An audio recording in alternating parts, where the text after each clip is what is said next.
என் பேர் சிங்கராஜ், சிலைமாடன் வந்திருக்கேன். இன்னைக்கு முதல்வர்னா இவர் தான் எல்லாருக்கும் தெரியும். அதாவது ஈராக் அதிபர் சதாம் ஹுசேனா எல்லாத்துக்கும் தெரியும். அதே மாதிரி நபிகள் சாதாரண மனிதனை வந்தவர், ஆட்சி செஞ்சு குடும்ப ஈடுபாடுகள் ஈடுபட்டு குழந்தை மனைவிகள் எல்லாம் உள்ளது. அவரை இதுவரைக்கும் இவர் இப்படித்தான் இருப்பார் என்று அடையாளம் யாருக்கும் தெரியவில்லை. இது ஏன் இதுவரைக்கும் தெரியல என்று ஒரு தாழ்மையான வேண்டுகோள். என்ன கேட்கிறாருன்னா, ஈராக்குடைய அதிபர் சதாம் ஹுசேன்னா டக்குனு கண்ணாலே மனக்கண்ணில் பார்த்துடலாம், அவர் இப்படித்தான் இருப்பாருன்னு நமக்கு தெரியும். இப்போ மன்மோகன் சிங் நான் சொன்னோன்னு உங்களுக்கு முன்னாடி படம் வந்துடும். இந்திரா காந்தினோ நீங்க அப்படி கண்ணால பார்த்துருவீங்க. ராஜீவ் காந்தினா உங்களுக்கு தெரியும். இப்படி எல்லாம் இருக்கும் பொழுது ஏசுநாதர்னா கூட இந்த ஏசுநாதர் தெரிகிறது.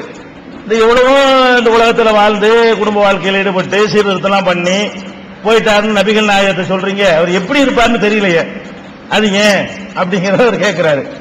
ஏன் தெரியல என்று கேட்டா, நபிகள் நாயகம் அவர்கள் தங்களுக்கு முன் வாழ்ந்த சமுதாயத்தில் ஏற்பட்ட நிலைமைகளை பார்க்கிறார்கள். என்ன பார்க்கிறார்கள் என்று கேட்டா, கடந்த காலத்தில் வாழ்ந்த நல்ல மனிதர்கள் எல்லாம் அவங்க இறந்து போன பிறகு அவங்கள உருவங்களாக படங்களாக ஆக்கி அவங்களையே கடவுளாகவும் தனக்கு முந்தி வாழ்ந்த மக்கள் மாற்றியதை பார்க்கிறார்கள். யாரெல்லாம் கடவுளை சொல்ல வந்தாங்களோ அவங்களே என்ன பண்ணிட்டாங்க, மக்கள் கடவுளாக்கி விட்டாங்க. அதுக்கெல்லாம் அடிப்படை என்னன்னு பார்த்தா, இந்த படத்தை வரைஞ்சி அப்புறம் சிலையை ஆக்கி அதுக்கப்புறமேலே மரியாதை என்று சொல்லி கடவுளாக்கி விட்டுறாங்க. அப்ப நம்மள அப்படி செஞ்சிடக்கூடாது, நம்ம ஒரு கடவுள் கொள்கையை சொல்ல வந்திருக்கிறோம், நம்ம பேரை வச்சு அந்த கொள்கையை குழி தோண்டி புதைக்க கூடாது அப்படின்னு கருதின நபிகள் நாயகம் அவர்கள் தன்னை யாரும் வரையக்கூடாது என்பதில் கட்டும் போக்கை மேற்கொண்டார்கள். தன்னை யாரும் வரையக்கூடாது, சிலை வடிக்க கூடாது அப்படிங்கிறதுல ரொம்ப உறுதிப்பாடான ஃபார்மாலிட்டிக்கு சில பேர் சொல்லுவாங்க, காலில் விழக்கூடாதுமாங்க, சொல்லிட்டு கூட காலில் விழுந்துட்டு இருப்பாங்க. அப்படி சொல்ல மாட்டாங்க நபிகள் நாயகம். கூடாதுன்னா கூடாதுதான், அதை யாருக்கு மீறதுக்கு தைரியம் வராது. எஸ்ண்டா எஸ், நோண்டானோ உள்ளக்கு நோண்டு வச்சுக்கிட்டு எஸ் சொல்ல மாட்டாங்க. எஸ் சொல்லிக்கிட்டு நோங்கிற கருத்து உள்ள இருக்காது.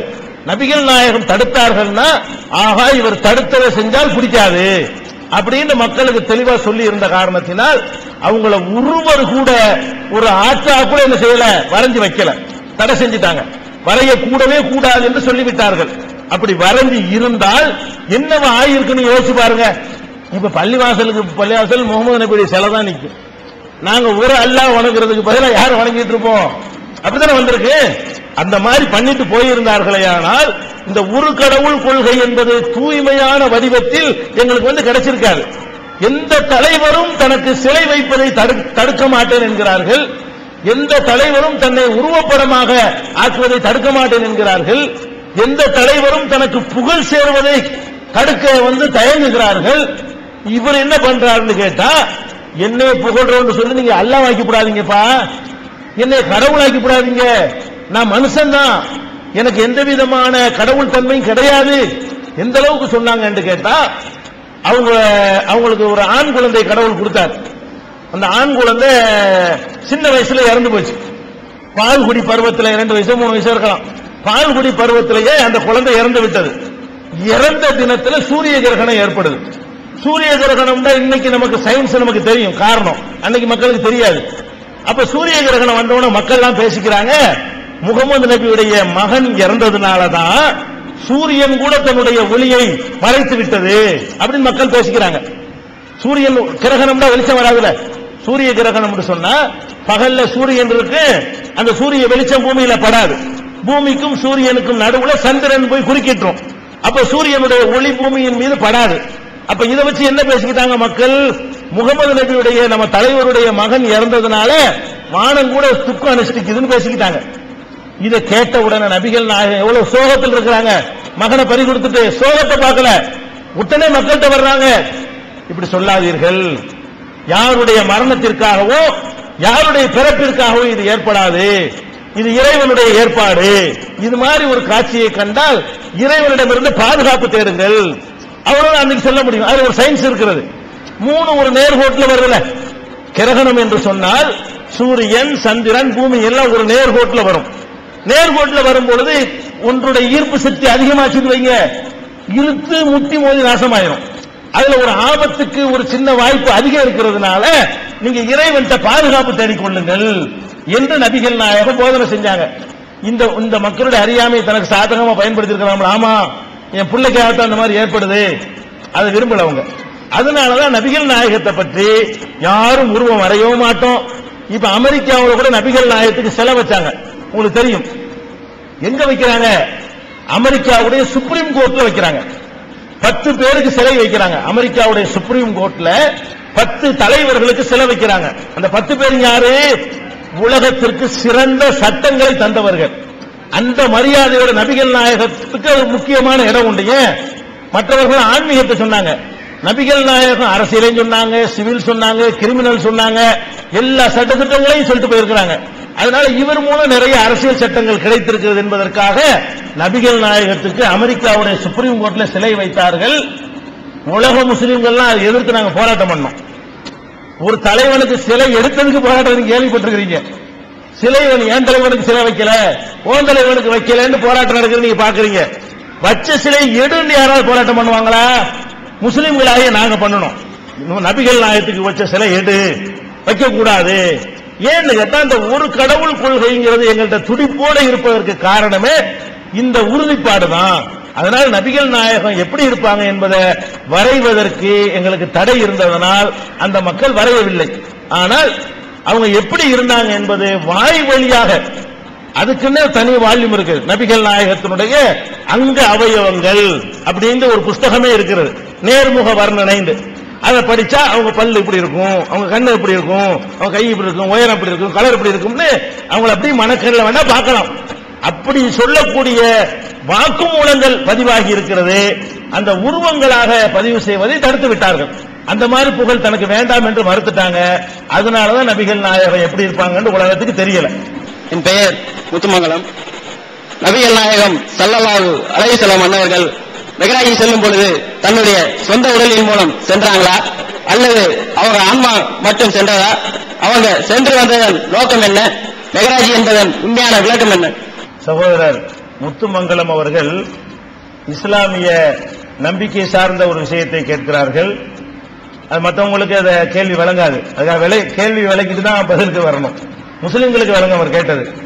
அதாவது இஸ்லாமிய நம்பிக்கை பிரகாரம் நபிகள் நாயகம் அவர்கள் மக்காவில் இருந்த அந்த நேரத்தில் இறைவனால் விண் உலகத்திற்கு அழைத்து செல்லப்பட்டார்கள். அங்க சொர்க்கம் நரகம் போன்ற பல இறைவனுடைய அத்தாட்சிகளை எல்லாம் அவர்கள் பார்த்து வந்தார்கள் என்று நாங்கள் நம்புகிறோம். இது ஒரு இரவிலே நடந்து முடிந்து விட்டது, இதுக்கு நீண்ட நெடுங்காலம் அவர்களுக்கு தேவைப்படவில்லை என்றெல்லாம் முஸ்லிம்கள் நாங்கள் நம்புறோம். அவர் என்ன கேட்கிறாருன்னா, ஏன் அப்படி போனாங்க, போனவருடைய நோக்கம் என்ன என்று கேட்கிறார். இப்ப போனவருடைய நோக்கம் என்னவென்று சொன்னால், நபிகள் நாயகம் அவர்கள் இறைவனுடைய தூதராக நியமிக்கப்படுகிறார்கள். இறைவனுடைய தூதர் என்று சொன்னால் அந்த சில செய்திகளை அவர் நேரடியாக பார்த்துவிட்டு நமக்கு சொல்ல வேண்டும். இஸ்லாமிய நம்பிக்கை பிரகாரம் இந்த உலகம் அழிக்கப்பட்ட பிறகு சொர்க்கம்னு ஒன்று இருக்கிறது, நரகம்னு ஒன்று இருக்கிறது. நல்லவங்க சொர்க்கத்துக்கு போவாங்க, கெட்டவங்க நரகத்துக்கு போவாங்க. சொர்க்கத்தில் என்னென்ன கிடைக்கும், நரகத்தில் என்னென்ன மாதிரி தண்டனை இருக்கும் என்றெல்லாம் சொல்லப்படுகிறது. இதையெல்லாம் இந்த முகமது நபி நேர பார்த்து விட்டு வந்து சொன்னால் மக்களுக்கு நல்ல தெளிவாக இருக்குமே என்பதற்காக வேண்டி இறைவன் நபிகள் நாயகத்தை அழைத்து செல்கிறான். விண்ணுலகத்திற்கு சென்று பார்த்து இந்த செய்திகளை, சொர்க்கம் நரகத்தை பற்றி எல்லாம் மக்களுக்கு அவர்கள் சொல்கிறார்கள். ஆனா நம்ம அறிவை கொண்டு பார்க்கக்கூடிய நேரத்தில் ஒரு இரவுல இந்த சூரிய மண்டலத்தை எல்லாம் கடந்து, இந்த கேலக்சி, சூரியனுடைய கேலக்சி இதை கடந்து இன்னும் ஏராளமான கேலக்சிகள் எல்லாம் தாண்டி, அப்புறம் விண் உலகத்தை வானத்தையும் தாண்டி 7 வானத்துக்கு மேல போயிட்டு வருவதற்கு இப்ப மனிதன் வைத்திருக்கிற வாகனத்தை வச்சுக்கிட்டு போனா கூட பல லட்சம் வருஷங்கள் ஆகும். செவ்வாய்க்கு ராக்கெட் அனுப்புனா கூட 4 வருஷம் கழிச்சு தான் போய் இறங்குது. அப்படிப்பட்ட நிலையில ஒரு இரவுள் இவ்வளவு எப்படி போக முடியும் அப்படிங்கிற மாதிரி ஒரு சந்தேகம் நமக்கு வரும். ஆனால் இறைவன் அவர்களை அழைத்து சென்றான் என்று நம்ம நம்பக்கூடிய நேரத்தில் இறைவனுடைய எல்லா காரியங்களுமே ஒளியின் வேகத்தை மிஞ்சக்கூடியது. ஒளி ஒரு செகண்ட்ல 3 லட்சம் கிலோமீட்டர் போயிருங்கிறான். ஒளி வெளிச்சம் இருக்குது, அது ஒரு செகண்ட் இப்படி அடிக்கிறதுக்குள்ள 3 லட்சம் கிலோமீட்டர் போயிடும். அந்த மாதிரி ஒளி வேகத்தில் உள்ள வாகனத்தை தான் புராக்குன்னா ஒளி வேகத்தில் செல்ற வாகனம். அந்த ஒளி வேகத்தை மிஞ்சுகிற வாகனத்தின் மூலமாகத்தான் நபிகள் நாயகத்தை இறைவன் அழைத்து சென்றான் வரும் பொழுது ஒளி வேகத்தை கணக்கு பண்ணி பார்த்தா இது ரொம்ப சாதாரண விஷயம்தான். அது இறைவனுடைய ஆற்றல் சம்பந்தப்பட்டது. அந்த நபிகள் நாயகம் காலத்திலேயே இது அந்த மக்களால் கேள்வி எழுப்பப்படுது.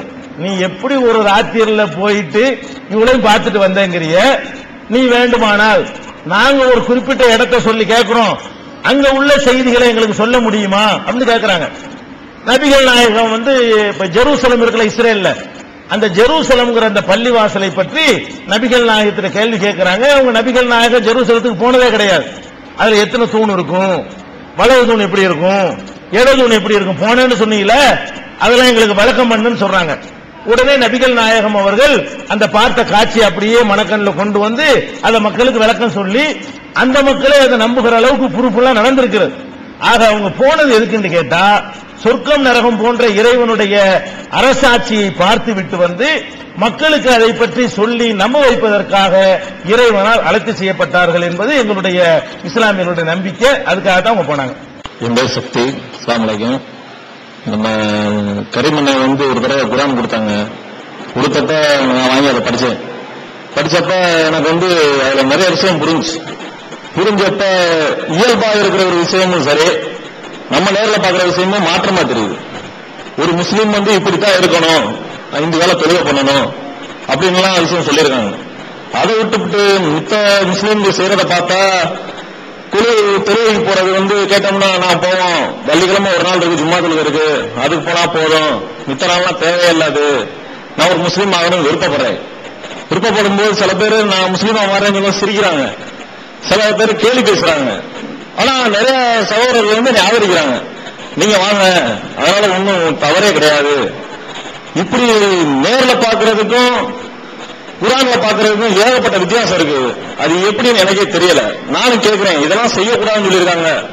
முக்கியமா வர வச்சுறேன், இதெல்லாம் வாங்கக்கூடாது, மதர் கொடுத்தா முன்ன இருக்கணும் அப்படின்னு சொன்னோம்னா அப்படிலாம் எதுவும் சொல்லலையே, எங்களுக்கு அதான் சொல்லியிருக்காங்க, எங்களுக்கு தெரிஞ்சதுதான் வட்டிக்கு வாங்கக்கூடாது, மற்றவங்களை தவறா பேசக்கூடாது, புறம் பேசக்கூடாதுன்னு நபிகள் நாயகம்லாம் சொல்லியிருக்காரு.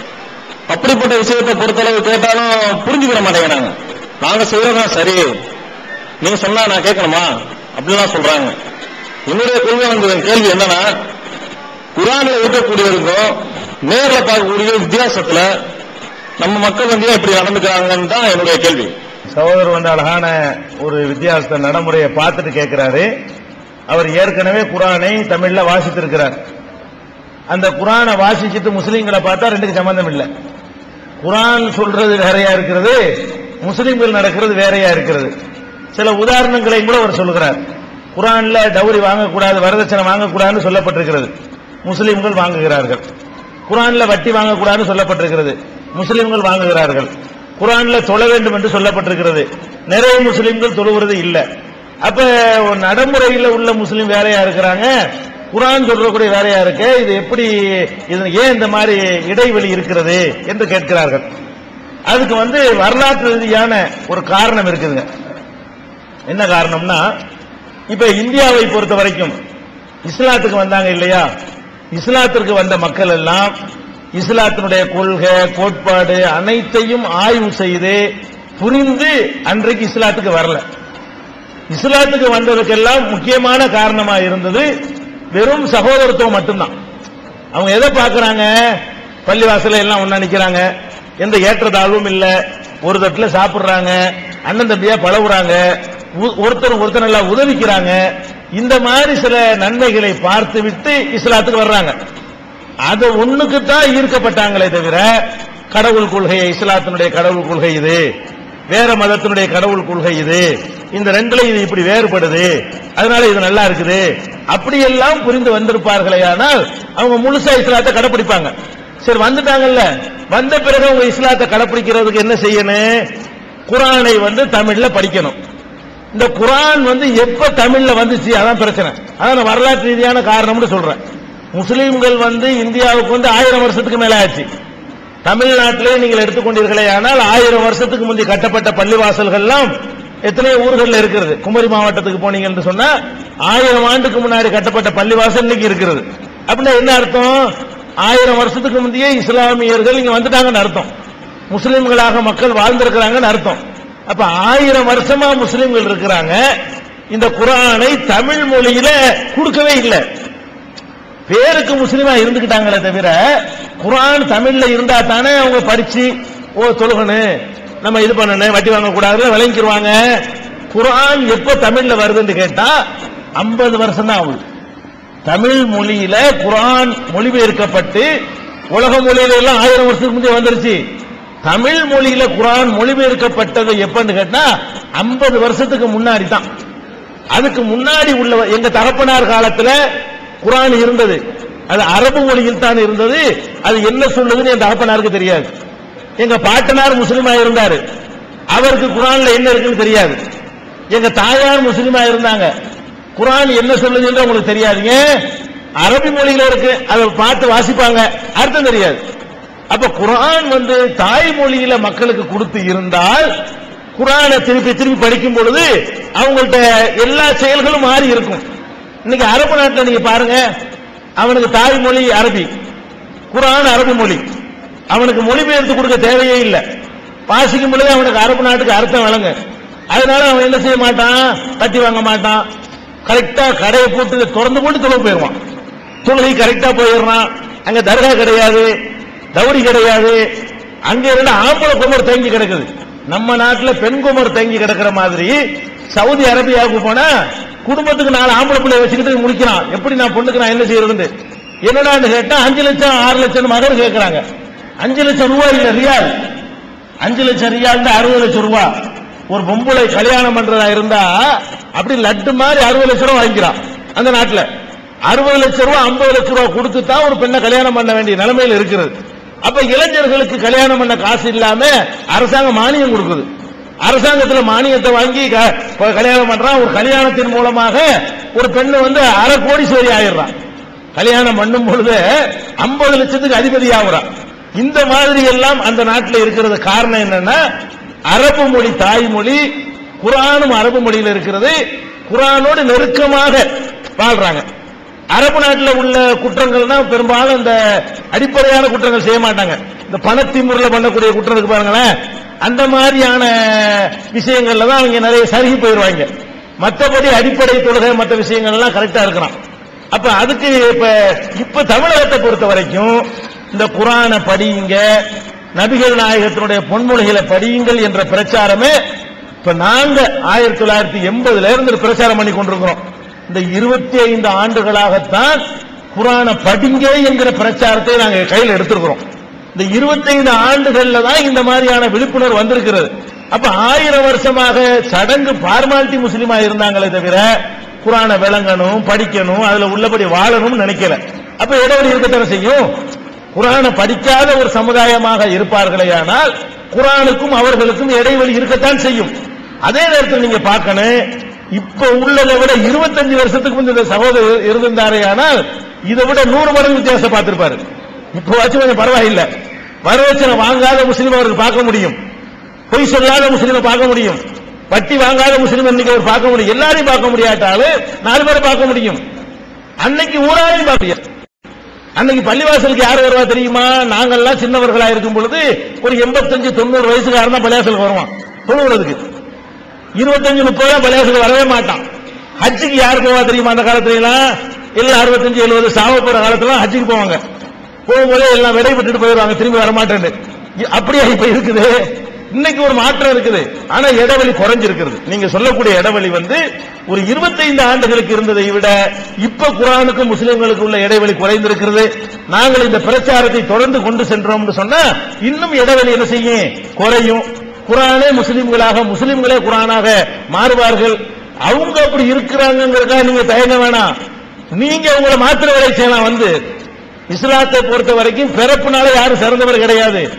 ஏற்றுக்கொண்டு உறுதியாக இருப்பவர் தான் சிறந்தவர். நீங்க அவர் திருத்துங்க. அப்படியான ஒரு நிலையை நீங்க செய்யலாம், உண்டாக்கலாம். சரி, என்னுடைய பேர் PR ரமேஷ்.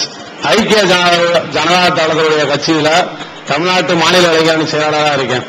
மனிதனால் அறியக்கூடியது, காண்கக்கூடியது, பார்க்கக்கூடியது எதுவுமே கடவுள் இல்லைன்னு சொல்றீங்க. அதன் அடிப்படையிலேயே உருவ வழிபாடுகளை எதிர்க்கிறீங்க. சரி, நபிகள் நாயகம் என்பவர் ஒரு மகான், தேவதூதர் என்பது எங்களுக்கு மாற்று கருத்து கிடையாது.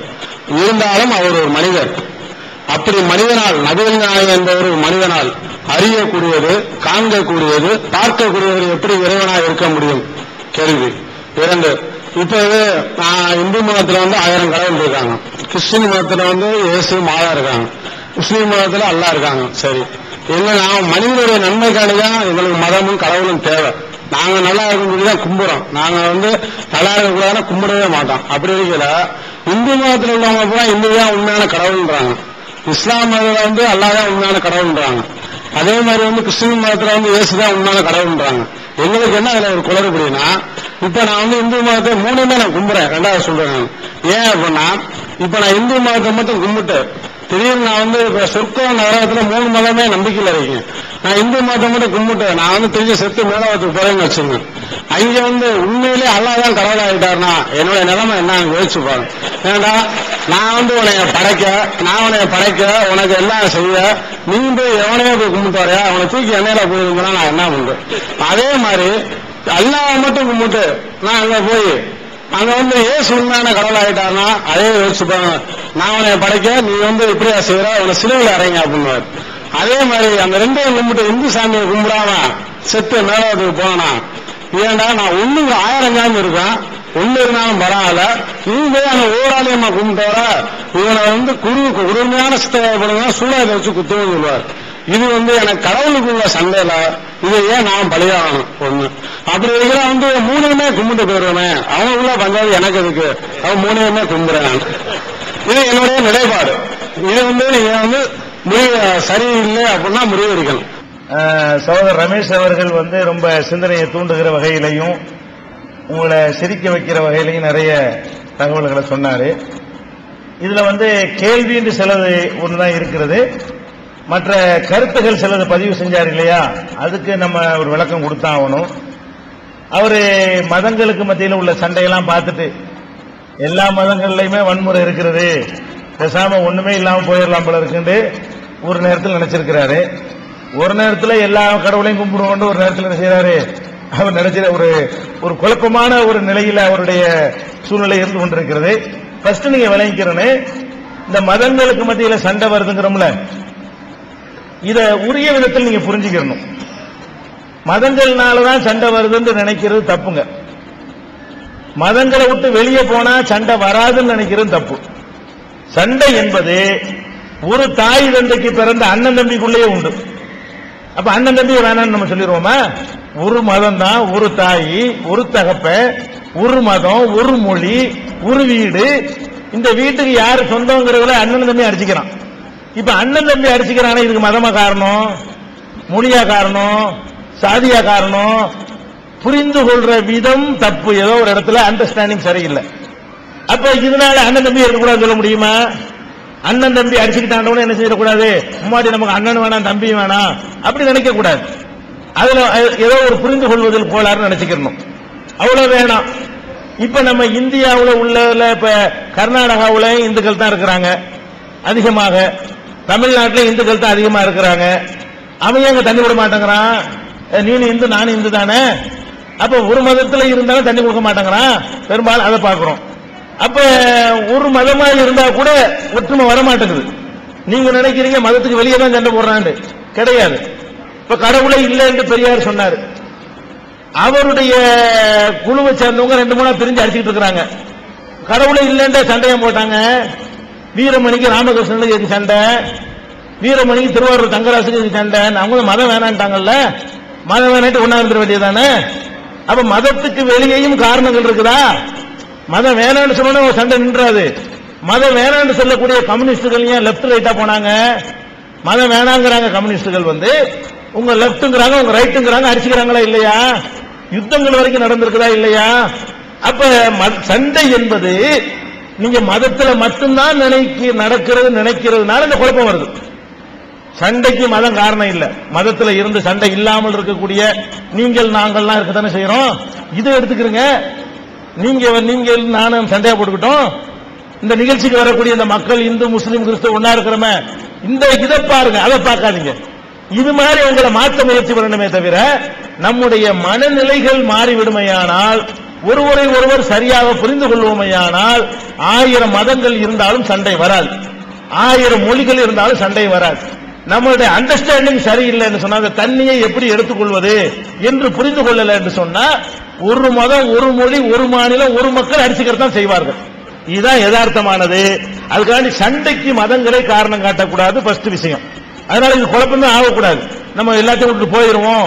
எங்க போவீங்க? அங்கேயும் சண்டை இருக்கு. சண்டை இல்லாத இடத்துக்கு போவேணுமா? எல்லாத்திலையும் சண்டை இருக்குங்கிற இது ஒரு அடிப்படை.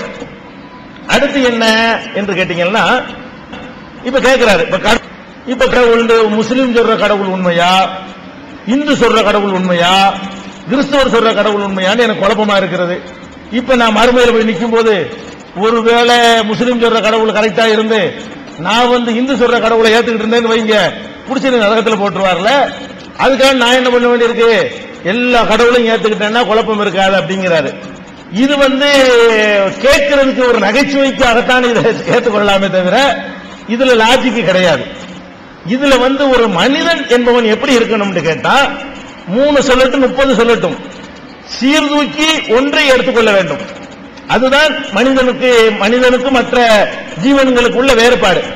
இப்ப இப்படி வச்சுக்கிறோமே, அப்ப கடவுள் இல்லைங்கிற ஒரு நிலைப்பாட்டை ஒரு 4வது சேர்த்திருக்கணும். ஒருவேளை கடவுள் இல்லாம இருந்தா அதுங்க நாம இது கஷ்டப்படணும். அதனால கடவுள் இல்லைன்னு கொஞ்ச நாளைக்கு சொல்லிக்கிறேன். காலையில கடவுள் இல்லைங்க, மத்தியானத்துக்கு அல்லாம, சாயந்தரத்துக்கு இயேசுமே, ராத்திரிக்கு சிவபெருமான், மறுபடியும் காலையில கடவுள் இல்லாம அதை சேர்க்க வேண்டி வரும். இப்படியே போனால் அது குழப்பம். அதை விட என்ன பண்ணணும்னு கேட்டா, கடவுள்னு ஒருத்தர் வேணுமா வேணாமா, இருக்கிறாரா இல்லையா, இதை ஒரு முடிவு பண்ணுங்க. பண்ணிட்டு இஸ்லாம் கடவுளுக்கு என்ன சொல்லுது, இந்து மத கடவுள் என்ன சொல்லுது, கிறிஸ்தவ மத கடவுள் என்ன சொல்லுதுன்னு சிந்திச்சு பாருங்க. ஒவ்வொருவருடைய சிந்தனைக்கும் ஒன்னும் சரியாகப்படும். எது உங்க மனசாட்சிக்கு சரிந்து படுதோ அதுல உறுதியா நில்லுங்க. சரிந்து படுவதெல்லாம் உறுதியா நிக்கணுமே தவிர நம்ம உறுதியற்ற நிலையில் இருப்போமே. ஆனால் கடவுள் 3 கடவுள் இருந்தா கூட ஏத்துக்க மாட்டாங்க. ஃபர்ஸ்ட் விஷயம் என்னன்னு கேட்டா, இஸ்லாம் என்ன சொல்லுது? கடவுளுக்கு மனைவி இல்ல, மகன் இல்லைன்னு சொல்லுது. கிறிஸ்தவ மார்க்கத்தில் கடவுளுக்கு மகன் இயேசுநாதரு, கர்த்தருடைய குமாரர்னு சொல்றாங்க. நீங்க சிந்திச்சு பார்க்கணும், கடவுளுக்கு மகன் தேவையா? மகன் மனுஷனுக்கு தானே தேவை. புதுமையாயிருவோம், நம்மளை கவனிக்க ஆள் இருக்காது. நமக்கு ஒரு புள்ள இருந்தா அது நம்ம கஞ்சி ஊத்துவான், நம்மளை ஆஸ்பத்திரி கூட்டு போவான். அதுக்கு புள்ள வேணும்னு நம்ம விரும்புறோம். நம்ம என்றும் 16 இருப்போம்டா, எவனாச்சும் புள்ள விரும்புவோமா? நான் 25 வயசாவே இருப்பேன், என் பொண்டாட்டி 20 வயசாவே இருப்பான்னா நாங்க 2 பேரும் ஜாலியா தானே இருப்போம். எங்களுக்கு ஏன் புள்ளங்கிறேன்? புள்ளைய நம்ம எதுக்கு விரும்புறோம்? நம்மளுக்கு ஒரு முதுமை இருக்கிறது, நம்மளுக்கு ஒரு தள்ளாமை இருக்கிறது, நம்ம காரியத்தை நம்மளே செய்ய முடியாத நிலைமைக்கு நம்ம ஆளாகும். அப்ப நம்ம சோறு போட்டு பாசத்தை ஊட்டி ஒருத்தனை வளர்த்தா அவன் நம்ம கஞ்சி ஊத்துவான். இதுதானே காரணம். இது கடவுளுக்கு இருக்குதா? கடவுள் சாவ போறாரா? கடவுள் கிழவனாம போறாரா? கடவுளுக்கு ஏறாம போதா? அவரை தாங்கி பிடிக்க போறாங்களா யாரு? எதுக்கு கடவுளுக்கு புள்ள அப்படின்னு இஸ்லாம் கேக்குது. இப்ப 2ல ஒண்ணுதான் உண்மையா இருக்க முடியும். ஒண்ணு, கடவுளுக்கு புள்ள வேணும்னு நீங்க நினைச்சா அதை ஏத்துக்கிட்டு போங்க. கடவுளுக்கு புள்ள வேணாம்னு நினைச்சா இதை ஏத்துட்டு போங்க. 2ல ஒண்ணு தானே. அதே மாதிரி இஸ்லாம் என்ன சொல்லுது? கடவுளுக்கு மனைவி இல்ல, மகன் இல்ல, மாமா இல்ல, மச்சான் இல்ல, அனைத்து அதிகாரமும் ஒருவன் கையில தான் இருக்கணும்னு சொல்லுது. அழிக்கிறதுக்கு ஒரு கடவுள் அப்படின்னு நினைக்கிறாங்க. இப்ப நீங்க என்ன செய்யணும்? காக்கிறது அழிக்கிறது எல்லாத்தையும் ஒருத்தர் செய்ய முடியுமா? இஸ்லாம் சொல்லுது ஒருத்தர் அதையும் செய்யறாரு. எவர் காக்கிறாரோ அவர் தான் அழிக்கிறார், எவர் அழிக்கிறார் அவர் தான் படைக்கிறார். ஒருவர் கண்ட்ரோல்ல இருந்தா தான் இந்த உலகம் சீர ஐயங்கு.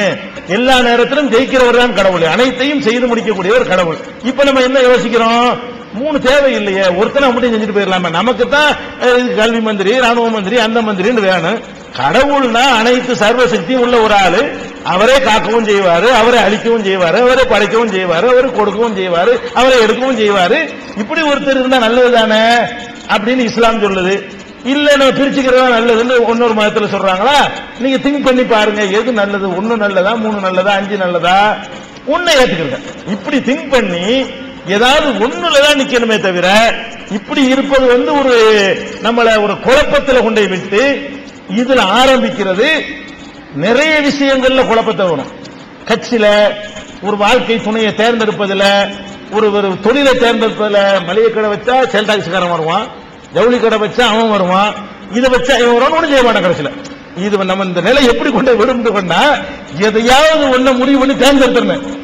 பாக்குற பொண்ணையெல்லாம் பார்த்துக்கிட்டு இது பள்ளி நீட்டமா இருக்குது, மூக்கு நீட்டமா இருக்குது, வெள்ளையா இருக்குது, கருப்பா இருக்கு, குட்டையா இருக்கு, இப்படின்னா எப்ப கல்யாணம் பண்றது? என்ன ஏதோ நாளை பார்த்தோமா, நாளை இடம் போட்டோமா, ஏதோ ஒண்ணு நல்லதான்னு தேர்ந்தெடுத்துட்டு போயிடணும். அது கல்யாணத்துக்கா இருந்தாலும் சரி, கடையா இருந்தாலும் சரி, தொழிலா இருந்தாலும் சரி, பஸ்ல ஏற போறோமா, ஏதோ பார்க்கணும் பஸ்ல ஏறிட்டு போகணுமே தவிர, இந்த பஸ்ஸுக்கு டிரைவர் ஒரு மாதிரியா இருக்கிறான், இவன் கண்டக்டர் சரியில்லை, இது பெயிண்ட் ஒரு மாதிரியா இருக்குது, அங்க ஓட்ட எப்படி எப்ப பஸ்ல ஏறது? எதையாவது ஒண்ணு இருக்கிறவங்கள தேர்ந்தெடுக்கணும். இல்லைன்னா போகணும், பிரயாணம் பண்ண முடியாது. அதுக்கான 3ல ஏற முடியுமா? 2 குதிரையில சவாரி செய்யக்கூடாது, ஒரு குதிரையில சவாரி செய்யணும். அதனால அது முரண்பாடா போயிடும். அதனால நீங்க என்ன செய்யுங்கன்னா, கடவுள் விஷயம் உள்பட எல்லாத்தையும் யோசிங்க. இஸ்லாத்துடைய கடவுள் கொள்கை என்னன்னு A to Z ஆராய்ச்சி பண்ணுங்க. இந்து மத கடவுள் கொள்கை ஆராய்ச்சி பண்ணுங்க, புத்த மத கடவுள் கொள்கை ஆராய்ச்சி பண்ணுங்க, வேற உலகத்தில் என்னென்ன கொள்கை இருக்கு அவ்வளவு ஆராய்ச்சி பண்ணி கடவுளுக்கு இந்த நிலைப்பாடு நல்லா இருக்கா, இது நல்லா இருக்கா, இது நல்லா இருக்கான்னு பாருங்க. எது நல்லா இருக்கா ஏத்துட்டு போங்க, முடிஞ்சு வச்சுக்கத. அவருடைய கேள்வி கேட்கும். அவர் என்ன கேட்கிறாருன்னா, கடவுளை யாரும் பார்த்தது இல்ல, அவர் தான் கடவுள்னு சொல்றீங்க. அப்ப முகமது நபி அல்லாஹ்வுடைய தூதருங்கிறீங்க, அவர் கடவுளை பார்த்திருக்கிறார்ல, அப்ப எப்படி அவரு பார்த்தவர் கடவுளா இருக்க முடியும்?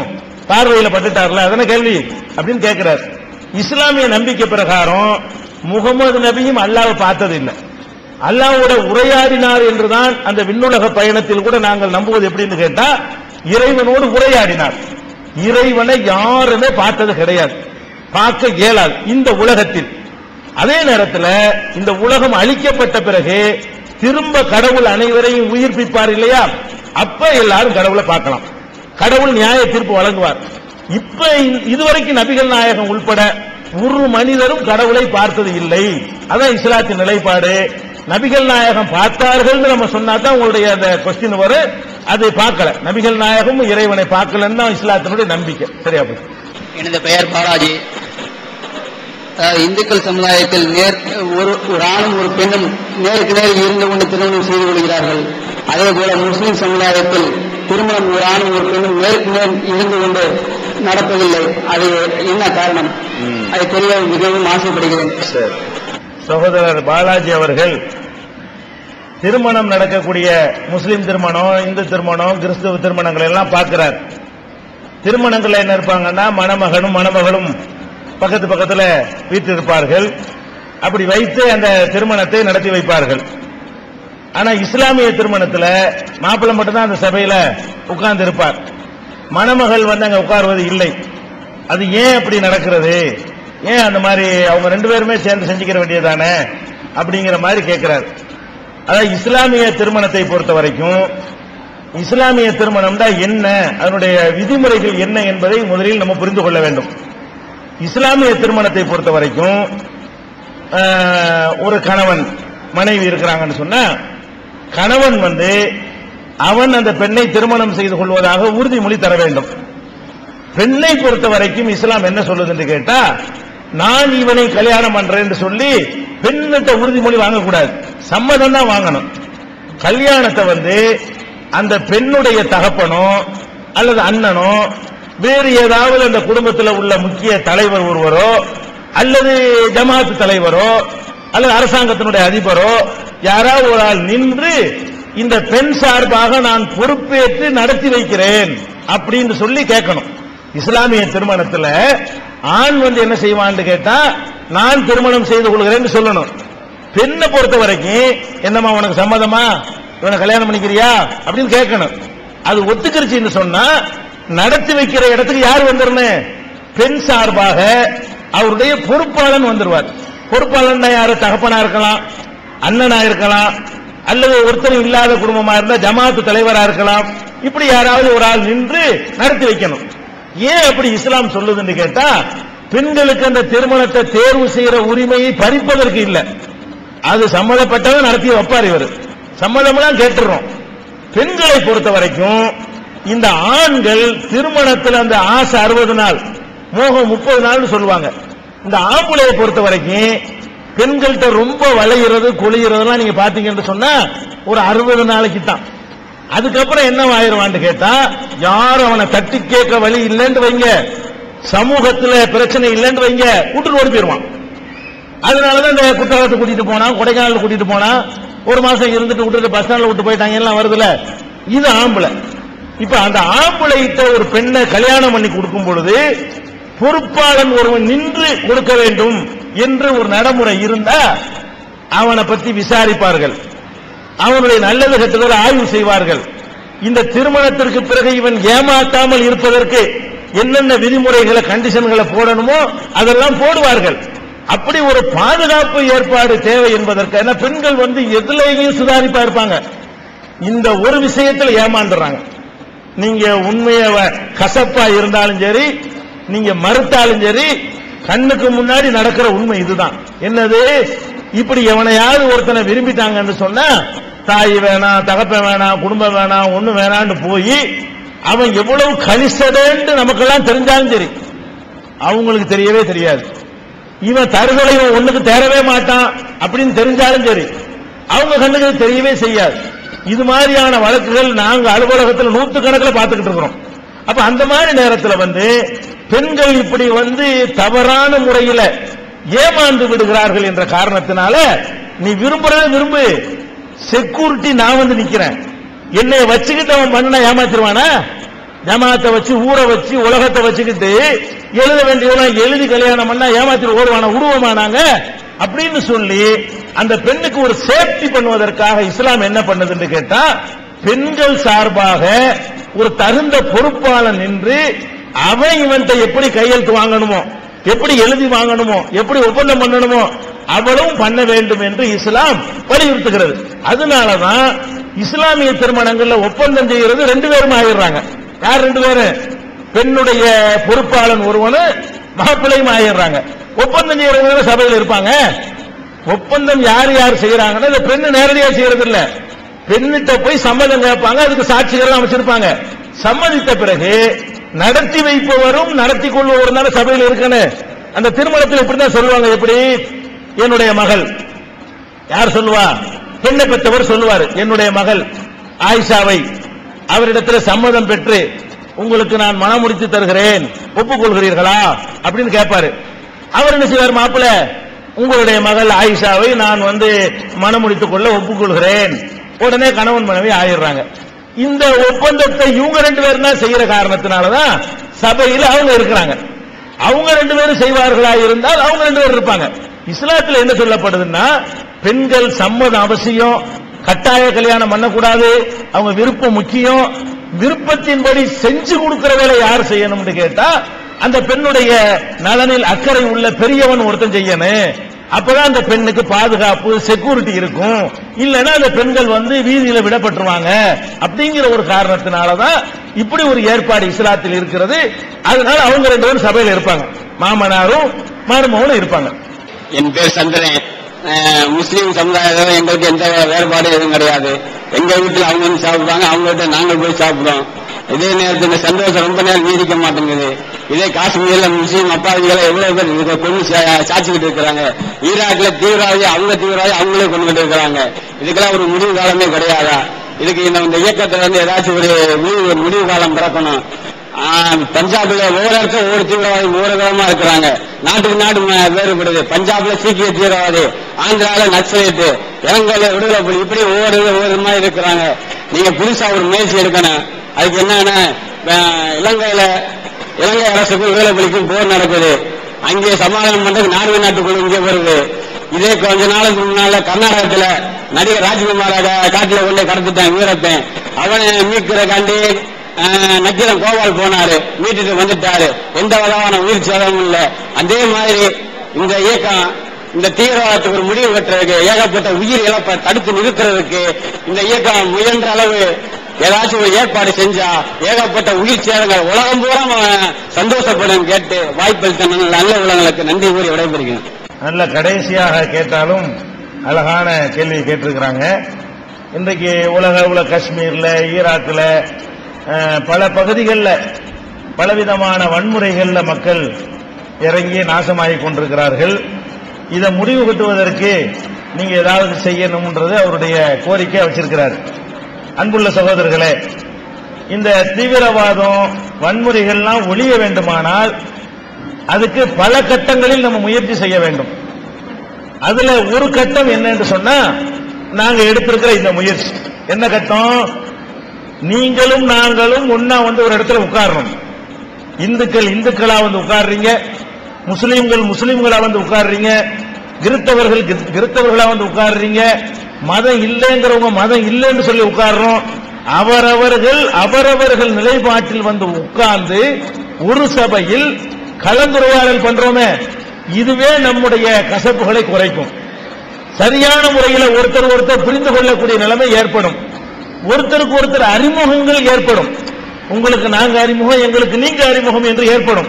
இப்படி ஏற்பட்டு விடுமையானால் நம்ம அளவுல உலக அளவில் செய்வது இரண்டாவது வேலையாக இருந்தாலும் நம்ம வாழுகிற பிரதேசத்துல தமிழகத்துல அமைதி பூங்காண்டு பேர் ஒரு காலத்தில் இருந்துச்சு, அதை நோக்கி முழுசாக நம்மால் திரும்ப முடியும். அதற்கான முதல் கட்டம் தான் இப்படி எல்லாரையும் ஒரு இடத்துல ஒன்னாக உட்கார வைப்பது மட்டுமில்ல, இஸ்லாம் என்ன சொல்லுது என்பதை நீங்க புரிஞ்சு கொண்டால், இந்து மதம் என்ன சொல்லுது என்று நாங்கள் புரிந்து கொண்டால், ஓ இவங்க இப்படித்தான் இவங்க இப்படித்தான் என்று சகித்துக் கொள்வோம். அப்படி சகித்துக் கொண்டோம் என்று சொன்னா ஒரு மதத்துக்கும் இன்னொரு மதத்துக்கும் வரக்கூடிய மோதல் தவிர்க்கப்பட்டுவிடும். அதுக்காகத்தான் இந்த மாதிரியான நிகழ்ச்சிகளை நாங்கள் நடத்துகிறோம். அது மாதிரி புரிந்து கொள்வதற்கான அடுத்த கட்டமாகத்தான் இந்த உங்களுக்கு குர்ஆன் தமிழாக்கம் தரப்படுகிறது, இஸ்லாத்தை பற்றி உள்ள நூல்கள்லாம் தரப்படுகிறது. இதன் மூலமாக வாசித்து உணரும் பொழுது இஸ்லாத்தை பற்றி உள்ள கசப்புகள் உங்களுக்கு நீங்குகிறது. முஸ்லிம்கள் செய்கிற சில தவறுகள் இங்கே சுட்டி காட்டுறோம், அவங்க திருந்தக்கூடிய ஒரு மனநிலை அவங்களுக்கு ஏற்படுகிறது. இதெல்லாம் வந்து நாங்கள் செய்யக்கூடிய முயற்சிகள்ல ஒரு கட்டம் தான். இது இன்னும் விரிவாக வேண்டும் என்று சொன்னால் இந்துக்கள் இது மாதிரி நிகழ்ச்சியை நடத்த வேண்டும், கிறிஸ்தவர்கள் நடத்த வேண்டும், எல்லா சமுதாயத்தையும் கூப்பிட்டு எங்களை என்ன கேள்வினாலும் கேளுங்க என்று சொல்ல வேண்டும். இப்படியான ஒரு கலந்துரையாடல் அதிகரித்து விட்டால் விமர்சனங்களை சகித்துக் கொண்டு அறிவுபூர்வமாக பதிலளிக்கக்கூடிய ஒரு நிலைமை ஏற்பட்டு விடுமையானால் நிச்சயமாக அந்த வன்முறையை தவிர்க்க முடியும். இதை பார்த்து உலகம் இதை ஒரு அளவுகோலாக கொண்டு எல்லா பக்கமும் இந்த மாதிரி நிகழ்ச்சிகள் அதிகரிக்கும் பொழுது கண்டிப்பாக வன்முறை இல்லாத சமுதாயம் உருவாகும் என்பதை சொல்லிக்கொண்டு இந்த நிகழ்ச்சியில பங்கெடுத்த உங்கள் அனைவருக்கும் எங்களுடைய பதில்களால் உங்களுக்கு ஏதாவது மனம் புண்படும்படி நடந்திருந்தால் அதற்காக மன்னிப்பு கேட்டு என்னுடைய இந்த உரையை நிறைவு செய்கிறேன். வாஹிர் தாவானா அனில் அல்ஹம்துலில்லாஹி ரப்பில் ஆலமீன்.